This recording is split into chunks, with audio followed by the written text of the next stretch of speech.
John Carney is back, which means get ready for a new earworm.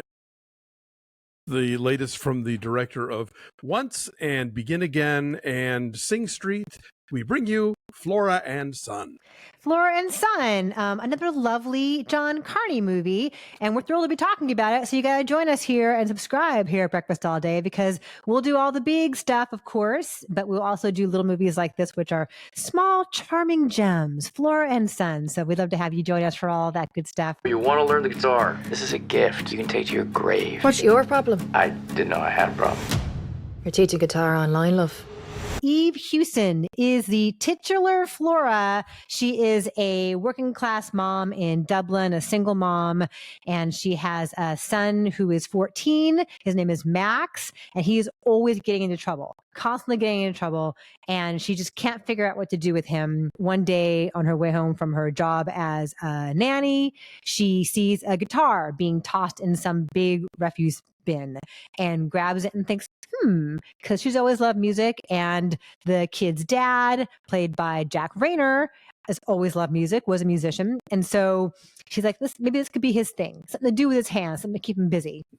But she ends up being the one who actually falls in love with the guitar, and this becomes her passion. She takes these online classes with Joseph Gordon-Levitt as a guy named Jeff, who was out in California, who teaches guitar online. There's sort of a very funny montage of her checking out different people on YouTube offering online guitar lessons. And it's sort of this film's version of like the bad first date montage or the bad job interview montage. This is that, but it's all different styles of like mostly really gruff dudes and like really arrogant dudes. Shred! Right, guitar gods. But Joseph Gordon-Levitt's adorable and charming. And so, of course, that appeals to her. And it's about their journey together, and as is so often the case, as is always the case, actually, in John Carney movies, it's about the transformative and connective power of music, right? And how a song can change your life. And that sounds super corny and potentially cloying, but the thing that he does so well is that he undercuts the mawkish sweetness of it all with an edge, a profanity, with characters who feel like they're living real working class lives. Yes, it's something you got to kind of go with, this very old fashioned notion of people who don't know each other at all, but can break into song together, right? And it seems like it'd be cheesy or contrived or false, but he has this touch of letting these guys get to know each other and feel their way into it.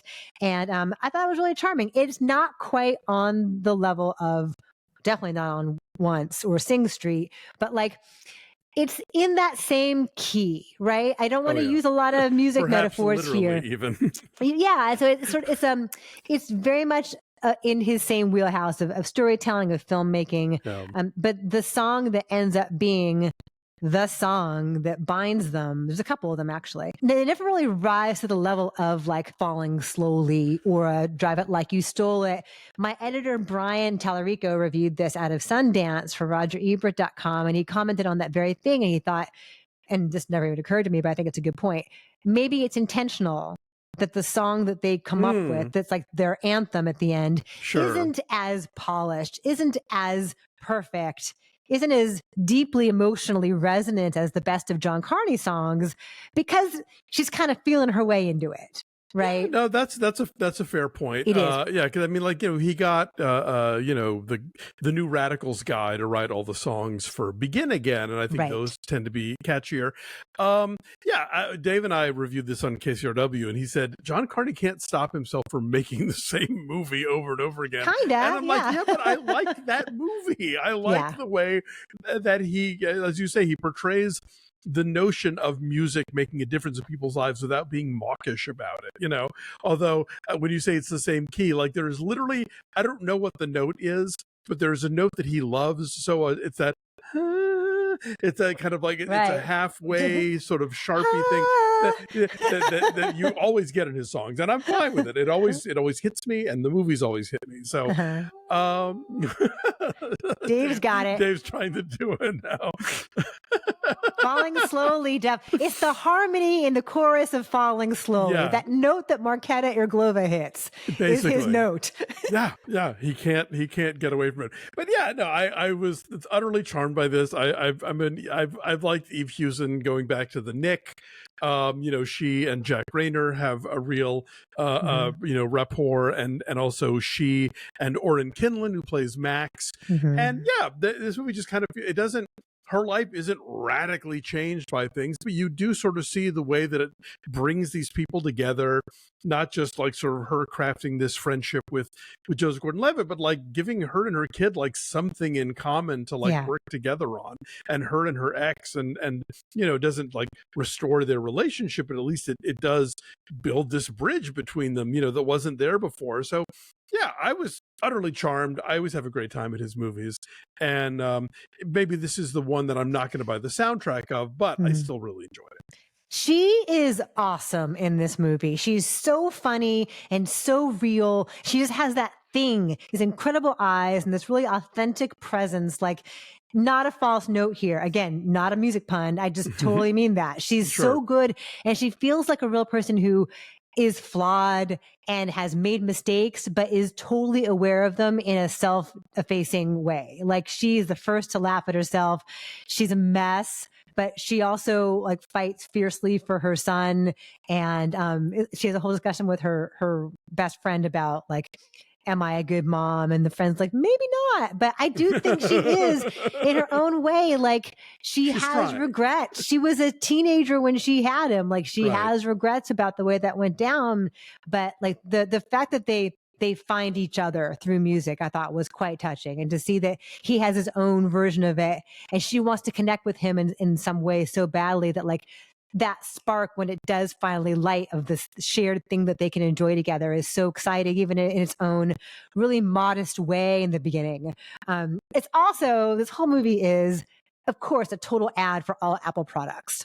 Right? It's an Apple TV Plus movie. Yes. So kind of like, I mean, beyond what they do on the morning show, where there's always the obligatory, like looking at your phone. Here, you can do drum beats and loops with GarageBand, and you can shoot a music video on your iPhone, and you can have a romance potentially with your charming guitar instructor who lives halfway across the world through YouTube on your MacBook. So it is that too. But all those things are totally organic. And if you're telling that story in 2023, you would do all of those things. Right. It would be more awkward if this were a Sony movie and they would have to do it all on like a Veo or whatever, Or, no. I use GarageBand to do our podcast. I mean, like, it's all true. What movie did we just watch that was like, oh, Sony still makes a Walkman?